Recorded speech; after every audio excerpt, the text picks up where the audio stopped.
श्रीनाथ जी का जो रूप है, स्वरूप है, इसमें सब विराजमान है, सब विद्यमान है, क्योंकि ये वास्तविक आनंद स्वरूप है। एक भुजा ऊपर है और दूसरी भुजा कमर पर है। किस भाव से? सावधानी से सुनिए कथा बिल्कुल। श्रीनाथ, श्री यानी राधा, श्री यानी श्री किशोरी जी, श्री यानी श्री लाडली जी, और श्री लाडली के संग युक्त होकर के जो नाथ विराजमान है वो है श्रीनाथ। सुनवे तो पहली ताली बजा रहे हो, बात तो पूरी करने दो हमको, जल्दीबाजी मत करो। अब तो पंडाल भी अपना, समय भी अपना, कथा भी अपनी, उत्सव भी अपने,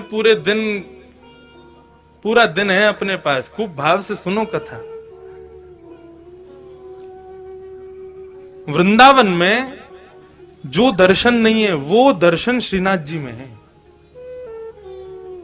कैसे? आप लोग सब बाहर से पधारे हैं, इसलिए मैं जो अपने गुरुजनों से, जो अपने बुद्धिजीवियों से जो मैंने सुना तो मैं कह दूं यहां पर। वृंदावन में किशोरी जी ठाकुर जी के बगल में विराज रही है, और स्वरूप में नहीं है, केवल नाम के रूप में श्री राधा रानी विराजती हैं वृंदावन में।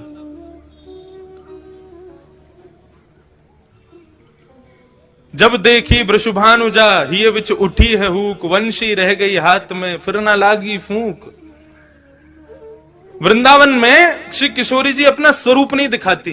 क्यों? क्योंकि एक बार ठाकुर जी मुरली का नाद कर रहे थे तो एक मयूर मोर नृत्य करता हुआ ठाकुर जी के सामने आया और ठाकुर जी को इशारा करने लगा, चलो हम आपको किसी से मिलवाने ले चलें। भगवान बोले किससे मिलवाने ले चलो? चलो तो सही।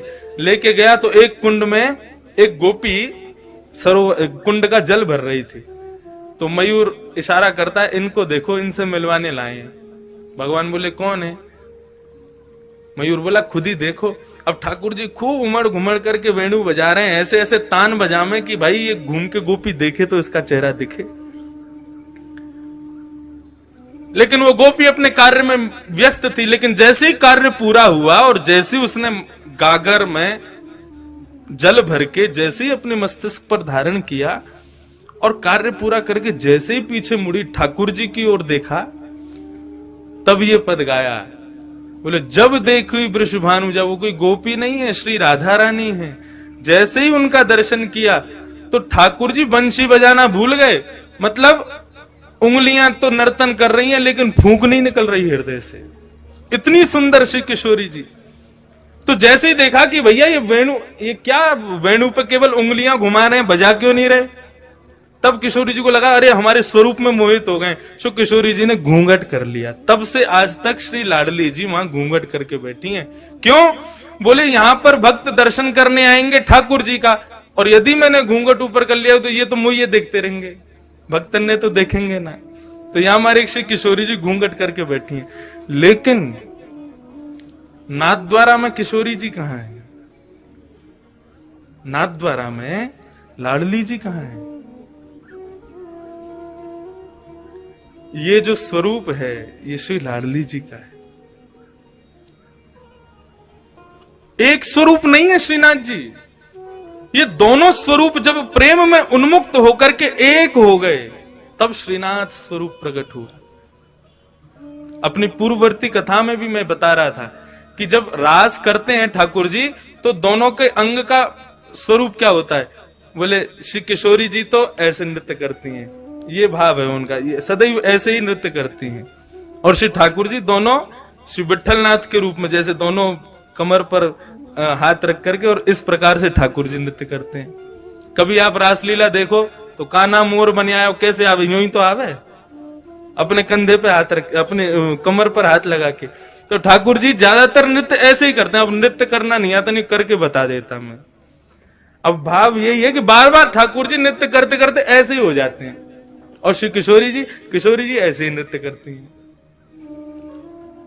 एक दिन किशोरी जी जब नृत्य कर रही तो ठाकुर जी बोले, आज तो आप बहुत ही सुंदर लग रही हो। तेरो मुख नीको कि मेरो मुख किशोरी राधे। ठाकुर जी दर्पण देखें, दर्पण में किशोरी जी, जब ठाकुर जी और किशोरी जी दोनों देखें तो ठाकुर जी कहें, अच्छा लाडली जी यूं बताइयो, तुम्हारो मुख सुंदर है कि मेरो मुख सुंदर है? किशोरी जी कहें, जा प्रकार से अमावस्या में पूर्णिमा को चंद्रमा खिल जाए तो पूर्णिमा के चंद्रमा को देखवे के काजे सबन की दृष्टि व काली अंधियारी को भी देखे, वैसे ही आप हो।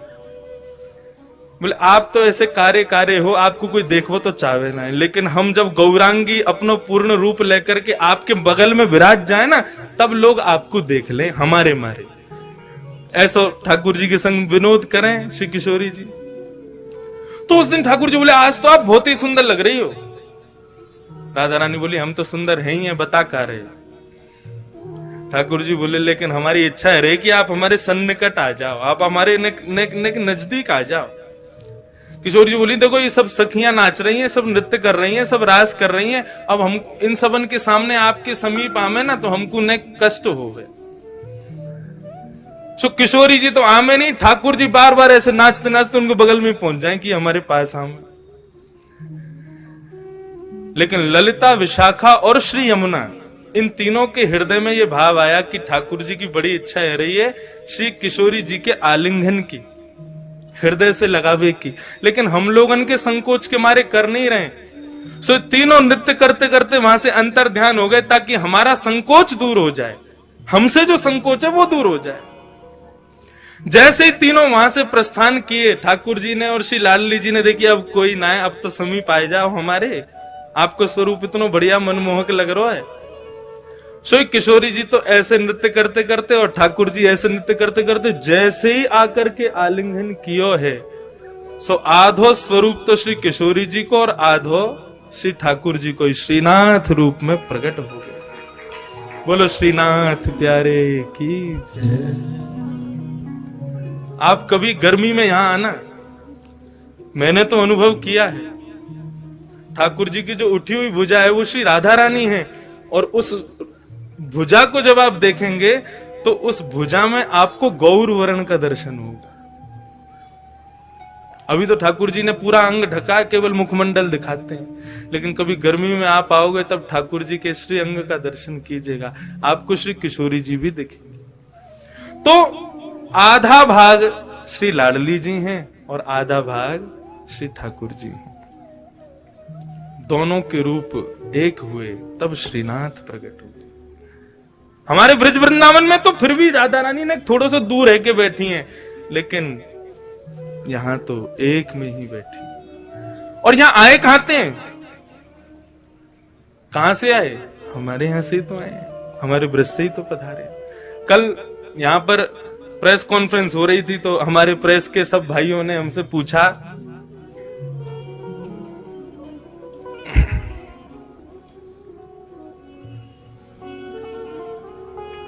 कि महाराज जी आप यहाँ कथा क्यों कर रहे हैं, तो उसके बहुत भाव बताए। एक भाव और आ गया मेरे मन में, अब नाथ द्वारा के जो लोग बैठे हैं वो इस भाव को सुन के कहीं हम पे गुस्सा मत करना, लेकिन हम ब्रजवासी हमारा भाव है, हमारे भाव आयो मैंने कि हम तो देखो ये हमारे आए हैं कि ब्रजवासी हैं, और जब भी ठाकुर जी को देखें तो पता ना क्यों स्वतः ही मन में भाव आ जाए, ठाकुर जी 11 घंटा चल के आना पड़े आपके दर्शन के काजी, तब आकर के यहाँ पे गाड़ी पहुंचे आपके दर्शन हो में। फ्लाइट ते भी आओ तो 6-7 घंटा तो लग ही जाए, ट्रेन ते तो पूरी रात लग जाए।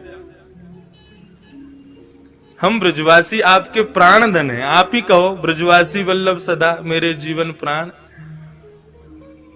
श्री गोवर्धन कभी कभी आपके बगैर सूनो लगे, तो हम ब्रजवासी पे कृपा करो, बहुत दिना विराज ली राजस्थान में, अब जल्दी ब्रजधाम वापस चलो।